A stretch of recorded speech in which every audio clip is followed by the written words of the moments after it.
Alright guys, what is up? It is Gnomes. I'm here in a game between MogaBait and Elef4ntgun. We have MogaBait here in the bottom hand side, or the left hand side depending on how you see it. He's the one playing over here, full faction UD.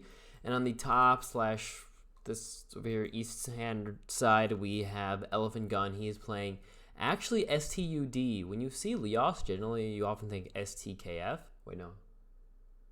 STIS, because it is the split faction for that race, like the OG, right? You have Iron Fist Stronghold, Savage Tundra, right? That is their normal state. But because it is split faction, because these champions can be played in any split faction battle group or full faction, right? But split faction battle group, you can actually just do UD, right? And then you'll get a lot of the UD things you can still play.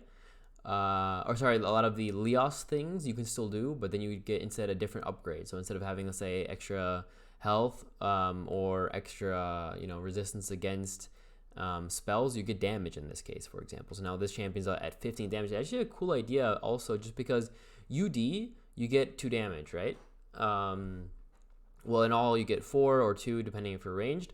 And if you're not, if you're split, then you're getting 2 or 1.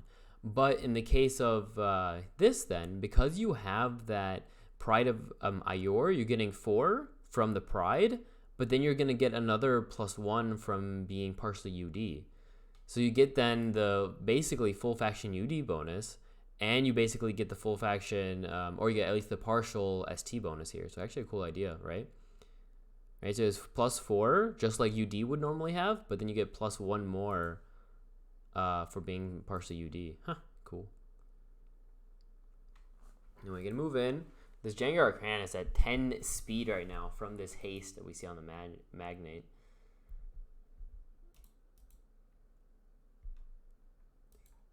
I mean, he's looking to do a Frost Cone most likely on these 4 or these 3. But he has to watch out that if he does use the Frost Cone, he doesn't just die afterwards, right? Maybe decides to just do it on these 2 and then get to the and then just like go over here. Getting the font first as ST is always really. He's so afraid that he literally only plays it on this Fell Rabbit. Does he have Invig? Well, he even has Invigorate. I was in range. Is he gonna Flame Strike now? Wow. Okay, that's a lot of damage though. Look at that. Invigorate, Flame Strike, or sorry, Frost Cone, Flame Strike. Look how much damage. That dealt 32 damage here because he has 20 base. He has 14 base, but then +5, and then 1 from something. Where do you have the 1 damage from? Shouldn't he have +6? Let's see, 4. UD bonus is 5.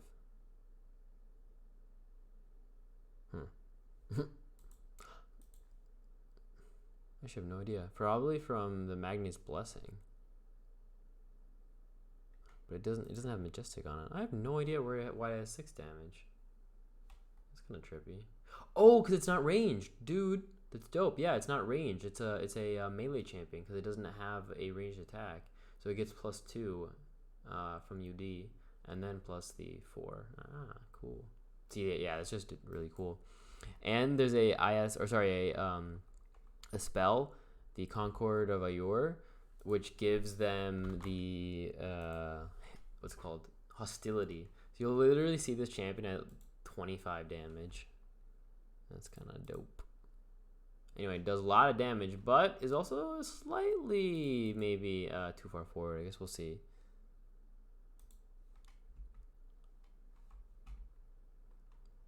I'm curious though. Concord, I think it's called Ior Concord or something.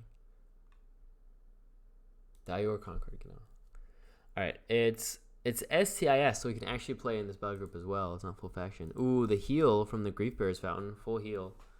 Back up to 39. And now both of these are on cooldown. Which is, I guess, a fair trade for having to play 25 Nora to heal him up to mostly full. Right? It's about a fair trade. But now, because of this, because he wasn't really able to kill the Salam, and Salam is now still, I guess, potentially scary, he has to actually maybe retreat. I'm not sure if he can really get into this font, because anything that gets into this font is kind of dead.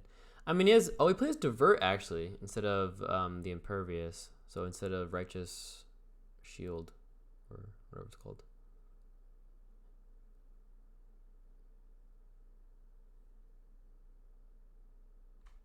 See this champion, Leoss Border Patrol, 19 damage. Look at that. Pride, Declare Hunted, Reflexes, just 19 damage. Actually, very cool idea. Just go UDST, you know? Be like, you know, I'll just take the extra. I wonder if you could do this, but then with SL as well, right? So then you do the same idea, but then just have all your champions be extremely tanky. So you go SL, ST with Leoss, and then you'll get 1 extra defense, but then you'll also have the extra defense from Pride, or sorry, Soul. So then all your champions will be really tanky. So you do the same thing, but the other way around, right? So this is, I guess, hey, we're going to put everything on loads of damage from Pride, but you could do the same thing, but switch the champions and then have mostly the Soul and then have a few Prides just for the combo. I wonder if that works. Kind of a cool idea. But I guess the damage will always be in better, right? Because you have the 5 HP anyway from being partially ST, so you don't need to go, you know, I mean, that is cool though, because you have 5 HP and SL bonus, and then loads of Soul of Ior champions. And then you have like 3 defense, 57 health with Banner, you know, he's at 63 or 62. And then 4 defense with the SL bonus. It's kind of a cool idea. And then you also have a legitimate amount of damage as well, just from, you know, being Leoss and Leoss having some great damage. Huh. I've never seen anyone do that with the quickening. I think the reason is because you kind of want to put everything into Jengar Arcanus because it's such a good champion. I wonder if you could do that. Because then you have like, because STSL are the tank factions, right? There's the full heal. Killing the relic, but he gets the full heal. You can now just sit here and... I mean, he had to give up font, right? Like I said, Elef4ntgun, he used his abilities, and now he can't really chill in this font, especially not with the Grimlick here. Like I said, I believe Grimlick is probably the scariest, at least to me, scariest range champion in the game. Every time I see a Grimlick, or every time I play a Grimlick myself, I'm either feeling extremely happy or extremely sad, depending. Like, Grimlick, you're just like, it's 92 Nora, one of the few champions. I generally have, like, a very big dislike for expensive champions, maybe because of, you know, my SP heritage and whatnot, but Grimlick is definitely one of them where I'm like, you know what, that champion is definitely good for 92 Nora, even though it's 92 Nora, because it's just 7 speed, 5, 6, he's so fast. You have 8 speed with a deception. You're creating, you know, the illusions that are, you know, very good to like soak up some attacks. You have an AoE, you're regenning, so you're actually not really that easy to kill, especially with Warbanner out. You know, you have okay base health, and if you get like attack, you can just run away. And then I don't know, this champion is just insane. Look at the icon. I think this is the high definition version now as well. Maybe it's just me. These are definitely high definition now though. Anyway, it's gonna be retreating. All right, let's think of the macro game of both of these players and what they have to be thinking about, right? So MogaBait, obviously, he's played this battle group so many millions of times. Like, he literally only plays this battle group. Like, he plays, I think, in the time that MogaBait has played this game of Poxnora, he's played maybe like 4 different battle groups that I can think of. That being like Salamanders, you know, UD meta, Minotaurs. I actually can't think of another. But either way, he's played a lot of UD meta in his time, so. We do see, look at that 20 damage. He has Warbanner now. Oh, Warbanner's at, he's actually not in range of anybody with Pride.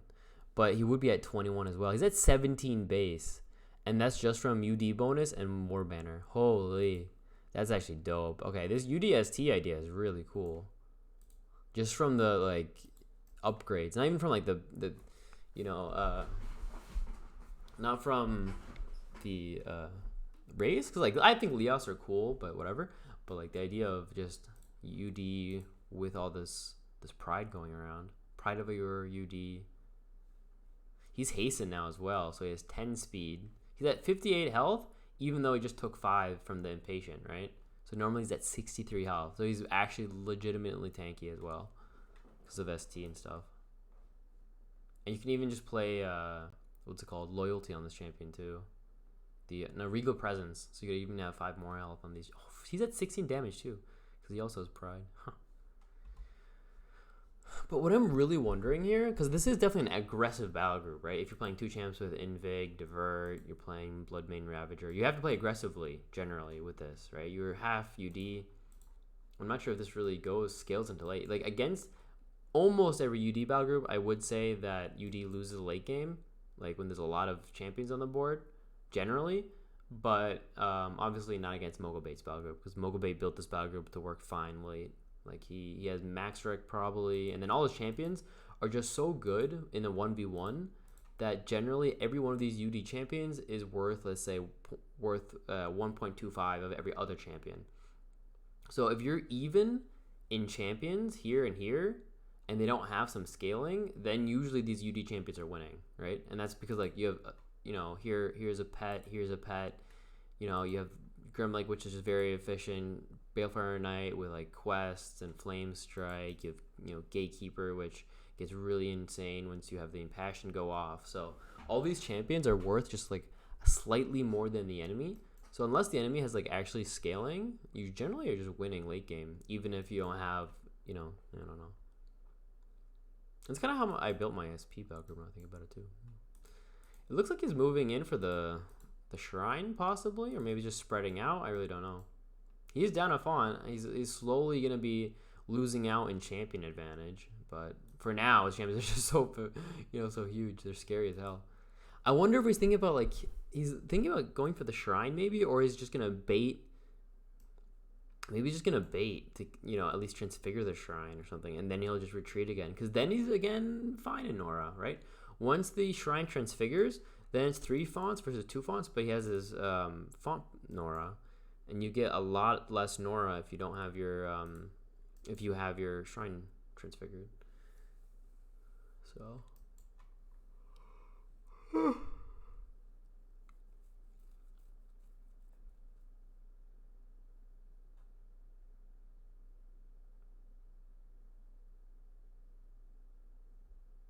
reduced by 20, right? And remember, 1 font gives 12 Nora. So unless you're 2 fonts up, you're actually down a Nora if you transfigure. But if he transfigures, he'll only be 8 Nora down. So it's also, you can say it like that too. He could transfigure right now, and because he has 1 font extra, he's only 8 Nora down. But there's no ranged here is the thing. Generally, if you want to go for a shrine rush, you need ranged attacks, because you can't get too many spots next to the shrine to attack. But like, look, this thing is just double tapping, right? If this double taps is dealing 16-16, this would do 16-16, this do 16-16, and then the shrine's dead. So these champions double tap then. There's the max trick, by the way, that I was talking about. Gives the relocate demon to the blood guard. So how this champion works, right, is you have that max trick servant. So this champion by itself is actually stationary. It cannot move. But it gives the closest champion relocate demon. So, and it has portal, obviously, but... So this means that it can relocate into these locations or be relocated to be able to attack. I so often though don't see the champion attack. So often do I see the champion only use dark summons and nothing else. Like there's a lot of times like Anyway, so he's gonna be protecting the shrine with these illusions just to stop the engage. But he now has 2 champions here that are losing 5 damn HP a turn with impatience. So he actually has to he's forced to engage within the next 2 turns basically. Unless he has heal, right? If he has heal, then he's okay. He can just heal up the impatient damage. But without heal, he's going to be slowly losing this. And this Salam is probably looking to go up here soon. He has drive. So maybe you just move over here 1, and then next turn with drive, get into the top font. Or the middle font, I mean. Because he has immunity magical and physical, or psychic. And this is attack psychic, so that'd actually be good against him. Interesting. Oh, see, there it is. Righteous Shield.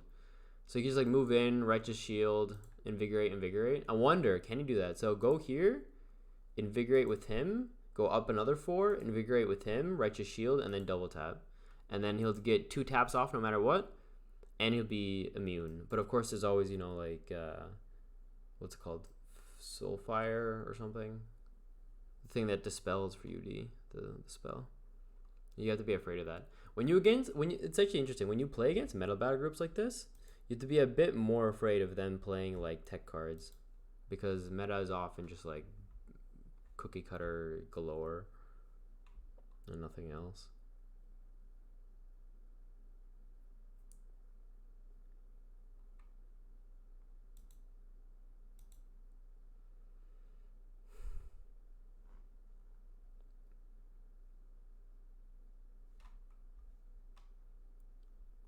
Alright, so Elef4ntgun's turn. I mean, he could also go in for damage and try to kill things. He has these up, back off cooldown.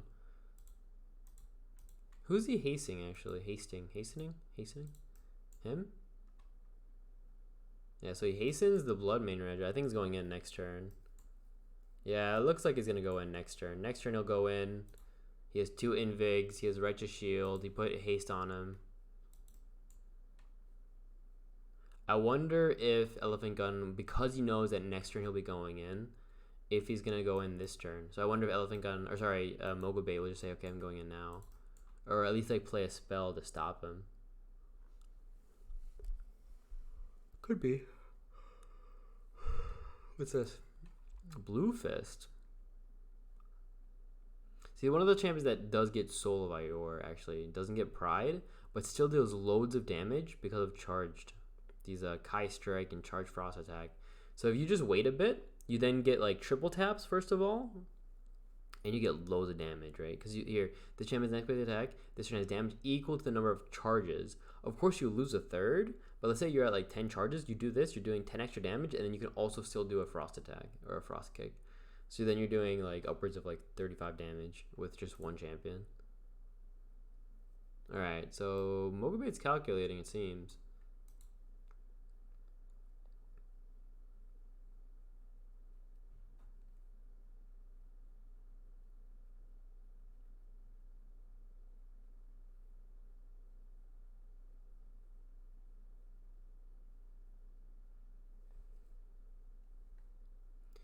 Or he's just, you know, calculating for next turn. It's also one of those ideas when you have so many champions on the board, you sometimes have to calculate not for your turn now, but for your turn next turn, right? So you don't mess something up soon or coming up, I guess.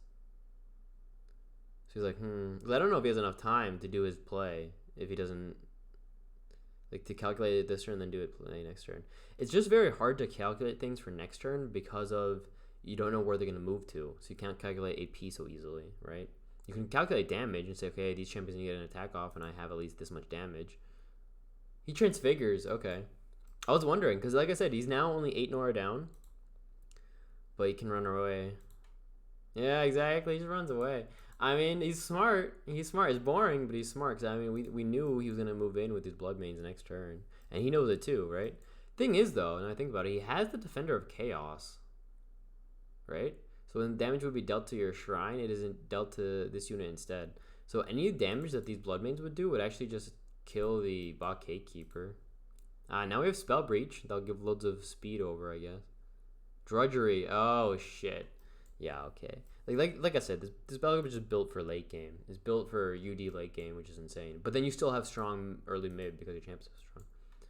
Alright, so Invigorate.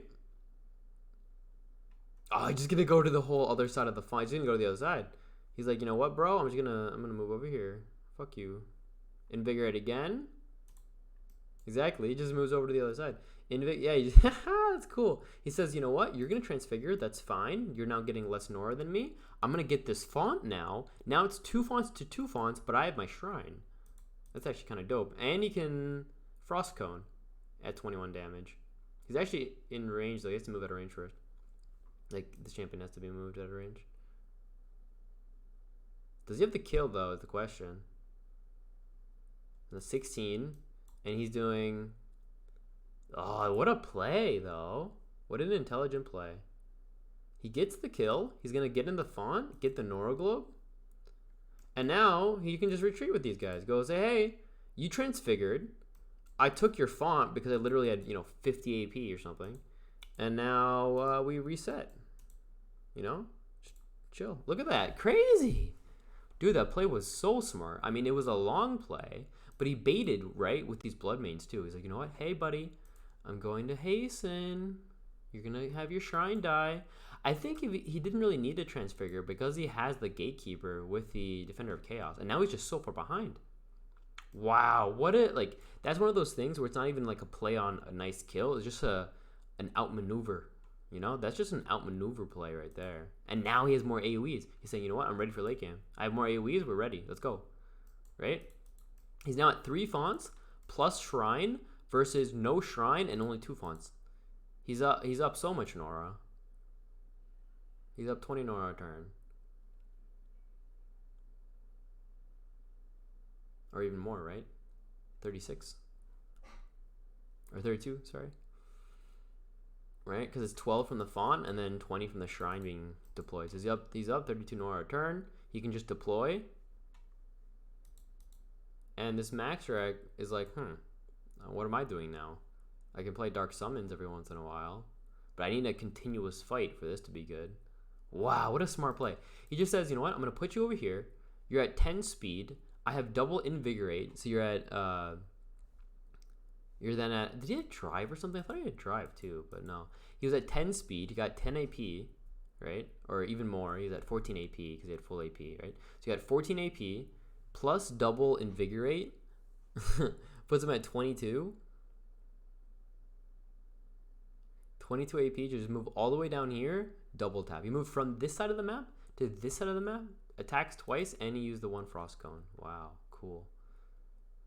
That was cool. Anyway, what is he gonna do now? Flame strike? Yeah, he's gonna go for this blood main. Where is the Grimlock? He's over here. I mean, he might get this kill. He has one double aura, dealing 6 damage to each. So they're all take. Look, this is 18 damage on this. The only sucky thing though is if this Bloodmane Ravager here doesn't die. Okay, should he has to play another spell though. But if the Bloodmane doesn't die here, then he'll just, you know, heal up. There you go, 2 spells. Does deal damage to his own Balefire though. He is dead. Yeah, he'll die to the Chard. But I mean, getting a kill, but not the Noroglobe. And now Shadow Bunny is dead, right? Shadow Bunny will die. He'll get this Noroglobe and he'll deploy. And he's like, all right, that's fine. Oh, but we do get a Dark Summon. So now he can Dark Summon 1 champion. But what is this? Is it going to be an attack? Get the Noroglobe. Wait for Invig to get up. Because it's not up this turn, right? So just wait for Invigorate again. So get Noroglobe, retreat, deploy, wait for Invig, and then next turn, boom. Same play, right? And only this time I'll have the Righteous Shield if he wants. And this thing is getting bigger, right? He's now at 14 damage, which, I mean, he had 14 damage anyway, but is 4 charges. And soon he can just, you know, Frost. He can already do this. Next, what is this? Ah, and he has Heal Mass. There you go. So he can actually heal a lot of that AoE damage that was dealt, or at least some of it. He's be a bit afraid of the Grimlock, I guess, possibly. But the thing is, look, Grimlock, it can move up here and do an attack. But there's so much AP next turn, right? With the double Invigorate and this fucking Bloodmane. Wow, that was so cool. That play of just moving all the way over here, I'm astounded. It's one of those things that I say I'm going to do, but in the end I still just go for the Shrine Rush. I'll do that. I'm going to do that. I'm so smart. And then I never do it. And this champion has Flame Strike up still. This is up 3 turn. He actually used Hastened on the Blue Fist, though. That's interesting. I would have thought he hastened the Bloodmane again for next turn, because then he can just again move in with double Invigorate and get a kill. And he has the Righteous Shield. Why him? Does he have more damage? He'll charge again next turn. Loses a 3rd. So if he's at 6, he does this, then he'll be at 4, and then he can do this, right? So he can do this attack with this, deal 6 damage, he'll be at 4, do this. It loses 1/3, not until 1/3, right? Loses a 1/3, yeah, okay. So he'll be at 6, do this, he'll be at 4, and then do this. So that's 1, 2. There's only 2 attacks? Or is it, because this counts as 0 AP, I think, right? So you can do attack, Kai Strike, charge frost attack? I don't know, whatever. Either way, it's a lot of damage. I wonder if MogaBait's going to go for the Shrine kill now. He's like, MogaBait's going to be like, alright, I'll do what you did and make you transfigure now. At least we'll be even in Shrines. But now we have healing, right? Heal Mass going to come out. Just, this is one of those, wow, 8 damage? What the hell? This is Pride? Okay. 16 damage. War Banner, Domain. Okay, as the main. So it has +2, 3, and then 2, 1 from the UD bonus, and then Pride. Huh. 16 damage right here. Not bad. I usually play a little bit of Leoss. I have a full faction ST battle group. I thought was pretty cool back in the day. Like it's full faction ST Leoss, and I like it. But I didn't play the druid so much. I like the skinny jaguar champ. Was it Aruyite or something? I forgot what it's called. And that champion has heal mass as well, but it's like 10 Nora cheaper. But actually, the main plus jungle font is actually kind of cool. Again, it's just me and anything over 80 Nora. I'm like, nope, not happening. But look, now he's going to go up. He's moving for the top font too. He has to make sure to get his champions over here to say, nope, you're not going for my shrine, buddy. I wonder, is he going to double invig and go in now? Go in. He is deflect, so he can't go on him. He is blocks. You can't go in on him. These are the two closest champions to this blood main. He could possibly go for the Balefire. He's actually kind of far away from this invigorate. He's too far away from this invigorate. Huh. I mean, he's at 15 AP right now. He can go over here and attack once if he wants. Huh. I'm really curious. I wonder if he plays the Ior Concord though, because that's such a good spell. There's the heal mass. Boom. Load the healing right there. Because Ior Concord gives you hostility. And then imagine hostility. You're just, oh wait, he doesn't have the full damage right now because he doesn't have, there you go, 21 now. Look at this damage. Boom, hits all three, or all four, I mean. 16, 20, 16, 16. But of course this Jengar Kranis is like literally in a complete kill range. But he can't attack either of these because of the deflect. Does he deflect up is the question. Ooh, attack Frost versus vulnerable Frost. Maddening Echoes? Is he gonna Maddening Echoes again? Imagine he Maddening Echoes again. They all die. Oh my god. How disgusting, dude. Literally, 4 champions gonna be killed that turn. Holy. And that's actually really cool. I wish I could have seen those all just pop. I wasn't allowed to see him though, because he ended his game too quick. But literally, that's what you get from UD then. You just get fucking loads of AoE spells. Or kill spells, right? You're an aggressive battle. That was so cool. Very cool game. GG.